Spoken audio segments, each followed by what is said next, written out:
അവങ്കിലേക്ക് നോക്കിയവർ പ്രകാശിതരായി, അവരുടെ മുഖം ലജ്ജിച്ചു പോയതുമില്ല. ഈ എളിയവൻ നിലവിളിച്ചു, യഹോവ കേട്ടു, അവന്റെ സകല കഷ്ടങ്ങളിൽ നിന്നും അവനെ രക്ഷിച്ചു. സങ്കീർത്തനങ്ങൾ 34:5-6. ഒരിക്കൽ ഒരു മനുഷ്യൻ താൻ ജീവിതത്തിൽ പരാജയപ്പെട്ടു എന്ന് കരുതി ആത്മഹത്യക്ക് തയ്യാറെടുത്ത് ഒരു പാർക്കിൽ ഇരിക്കുകയായിരുന്നു.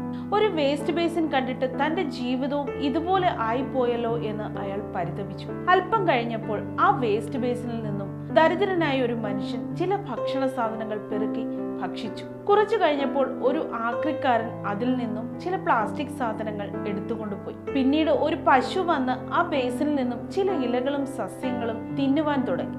ഇതെല്ലാം കണ്ട ആ മനുഷ്യൻ ചിന്തിച്ചു, ഒരു വേസ്റ്റ് ബേസിൻ കൊണ്ട് ഇത്രയും പ്രയോജനമുണ്ടെങ്കിൽ എന്തുകൊണ്ട് എൻ്റെ ജീവിതവും പ്രയോജനപ്രദമായി കൂടാ?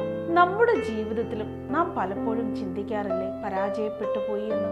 ഇച്ഛാശക്തിയും കഠിനാധ്വാന സന്നദ്ധതയും ഉണ്ടെങ്കിൽ ആർക്കും ജീവിതത്തെ മഹത്തരമാക്കുവാൻ കഴിയും. പ്രതിസന്ധികളിൽ നെഗറ്റീവ് ചിന്താഗതികളെ അകറ്റി നിർത്തുവാൻ കഴിയണം. ദൈവത്തിൽ ആശ്രയിക്കുമ്പോൾ നെഗറ്റീവായുള്ള ചിന്തകൾ ഒഴിവാക്കുവാൻ കഴിയും. ഓരോ മനുഷ്യനും സാധ്യതകളുടെ കൂമ്പാരമാണ്. പക്ഷെ സാധ്യതകളെ കണ്ടെത്തുവാൻ ഹൃദയദൃഷ്ടികൾ പ്രകാശിപ്പിക്കണം. അതിന് ആവശ്യം ദൈവകൃപയാണ്. ദൈവത്തിൽ ശരണപ്പെട്ട് സാധ്യതകളെ നന്നായി ഉപയോഗിച്ച് അനേകർക്ക് അനുഗ്രഹകരമായ ജീവിതം നയിപ്പാൻ നമുക്ക് സാധ്യമാകട്ടെ.